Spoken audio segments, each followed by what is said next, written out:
Hey guys, we are getting ready for spring. We are going to show you what we've been working on, what we're going to do, what our plan is for our garden this year and for the pumpkin patch probably. And so we're going to get all of that started. So today is March 15th and we should have probably done this weeks ago, but we were gone and then we had horrible weather and life and everything just got in the way.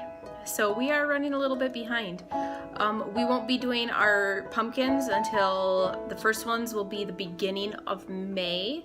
And our last frost date is like the last weekend of May. So we don't need a huge amount of prep time on those because you don't need them till fall. But we need them a little bit earlier than what we had last year. So we're gonna do some of them. And we're gonna stagger the dates and everything. So we're gonna do some of them starting like the beginning of May and just every week or so plant some more inside, and then when it gets to the end of May then we'll plant all of them outside as well. So let's walk you through what we have, and we will hopefully be growing lots of good veggies this year. So to start, we have grow lights somewhere around here, but knowing that we weren't going to get these started right away, I wanted to make sure that we had a heat mat to start. So I found this one on eBay from a reputable seller, and the reviews on this actually were all really good that I could see, and it's big, so I should be able to get everything we need started on here. And what our plan is that we're going to start them on here, and between the grow lights we have, and we're going to leave them in our south-facing kitchen windows, we should have plenty of light, and hopefully it'll work well.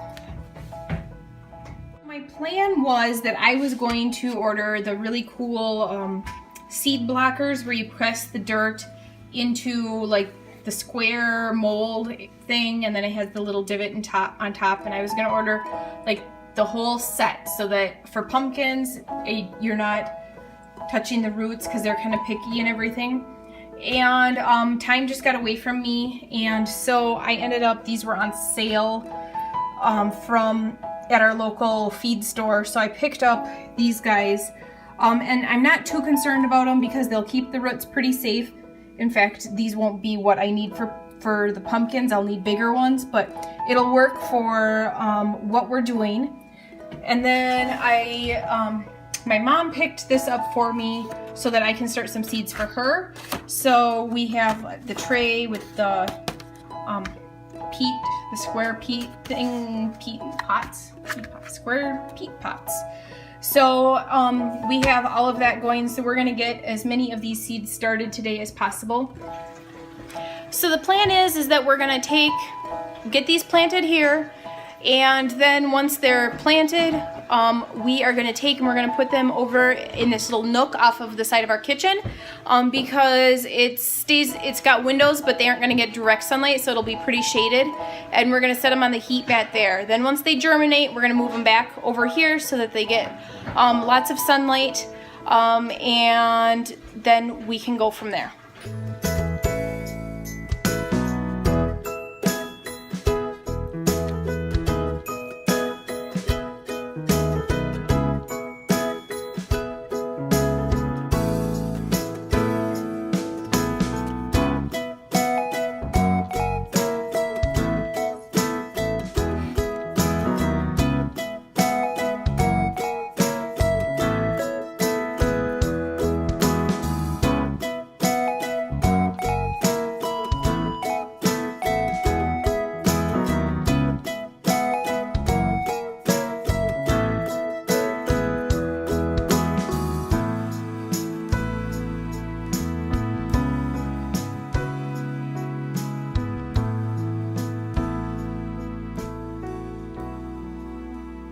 Okay, so it's time to plant, and we need to be strategic about how we are going to plant and what we are going to plant. We have 32 and 36, so 68 plants we can plant.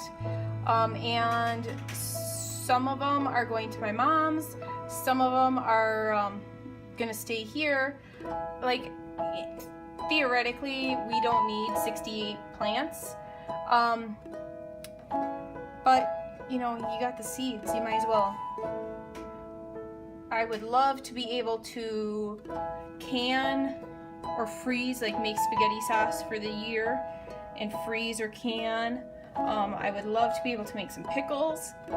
I'm sure that there's other ways that you can keep watermelon and cantaloupe. There's got to be something out there.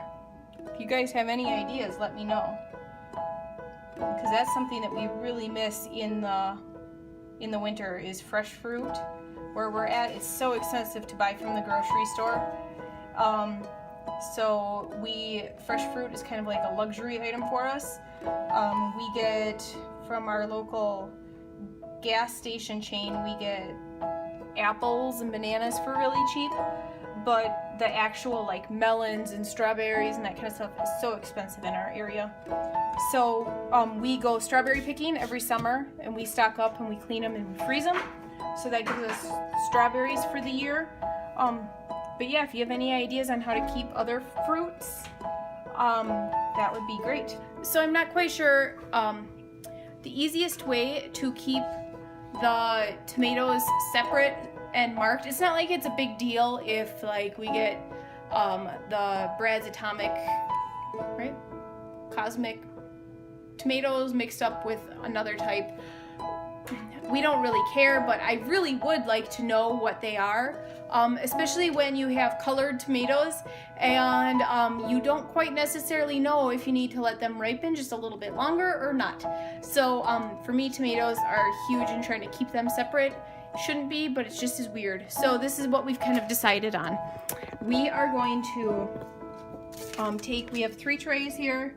We are going to take and we are going to put one type of tomato in this tray, one type in that tray, one type in that tray, and then fill the rest in with other things as we go. And then I can mark like, okay, let's say these 2 rows, these 8 are going to be these Cherokee purple tomatoes.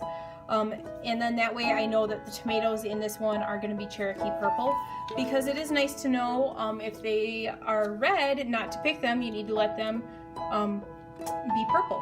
So we're gonna try that this year and see how it goes. I would love to have one of these for every plant, but I find that when you have trays like this and then those ones, it's really hard to get a tray or get a marker in every one and then keep them straight and keep them watered and all of that stuff. So that is what we're gonna try, and we'll let you know at the end of the season how it goes.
our kitchen.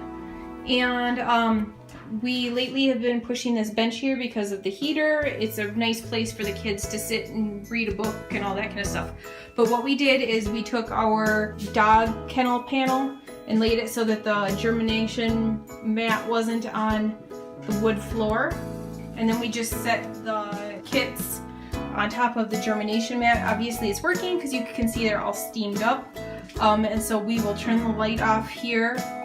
We do have lots of windows here, but it doesn't get direct sunlight. It gets morning sunlight, but since they're so low to the ground, it's not going to be a lot. So when they start, when they're big enough to move over to the kitchen so that they can get the full south sun, then we will move that over there. But for now, we're just going to leave it in the nook. And then this is perfect because it is also out of the way.